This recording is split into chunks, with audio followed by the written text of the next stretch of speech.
Thank you. So going from the trends of leadership theory, I will go on to classifications of leaders based on different schools of thoughts. Some schools of thought classify leaders based on corporate hierarchies, that they are team leaders, they are operational leaders, they are functional leaders, they are corporate leaders, and they are strategic leaders. Some other school of thought classify leaders based on focus. They say they are operational leaders, they are administrative leaders, and they are strategic leaders. While some, for convenience of their own research, classify leaders based on styles, exploitative autocrat leaders, benevolent autocrat leaders, consultative democrat leaders, participative democrat leaders, and situational leaders. Yet, still, some school of thought still say they would rather go via the angle of impact to classify leadership. So I'm saying that based on the objective of various scholars, they have classified leaders into various taxonomies.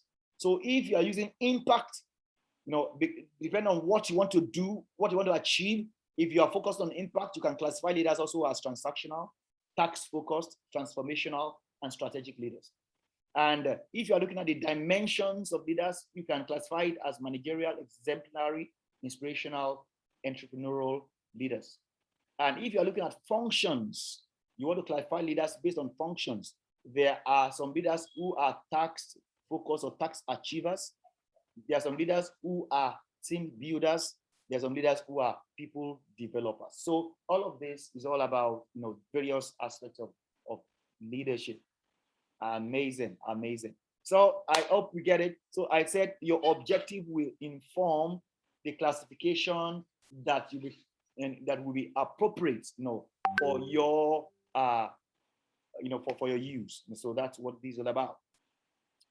But I will dare say that there are two broad models, of framework for leadership. We have the binocular model and the tricycle model. The binocular model views leadership in via two lenses. That's why it is binocular. Okay. Via two lenses, either like as managerial leaders or as strategic leaders. Okay. So it still accommodates the fact that some people who are in a leadership position but are really actually managers, they can be classified as managerial leaders. They are tax, they're all about tax achieving, all about team building, all about people development. But the really great leaders that you call strategic leaders are all more about symbolic, entrepreneurship, transformational, visionary, and inspirational. They are exemplary. These are the people that really, really are the high level of leadership. That's the binocular school. The tricycle school, just like the tricycle has three wheels, one in front, two at the back. The bigger wheel is in the front, which is the strategic leadership, which is all about strategy, direction, strategic support, momentum, and the non-economic. It's not all about the money, the achievement of money issues. No, they are more about the visionary. Just like in a tricycle, that we buy for our children when they are young. The bigger tire in the front is the one that moves the rear tires at the back. The two rear tires really don't have any chain attached to them. The chain is really attached to the front tire. Okay, and that's why the strategic leaders that move the whole organization forward in the tricycle model. Then the two other rear tires are the administrative tire and the operational tire of leadership.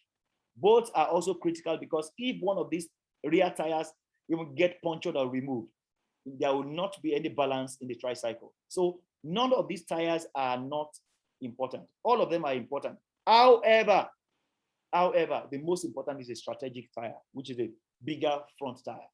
Those, the other rear tire is the administrative leadership, which is all about planning, communicating, controlling, organizing, all everything that has to do with planning. Okay, and it's about, these are also leaders that focus on personal effectiveness of the people they lead and all that. So this is how, based on theories, based on models and frameworks of researchers, this is how we build it together.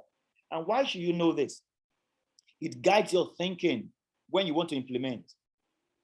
Depending on what you want to achieve, depending on the phase of the organization, depending on where you are at, it helps you to know how to approach the best kind of leadership to bring to bear. All right. Um, at this point in time, this is a very, very important one. I want, I want us to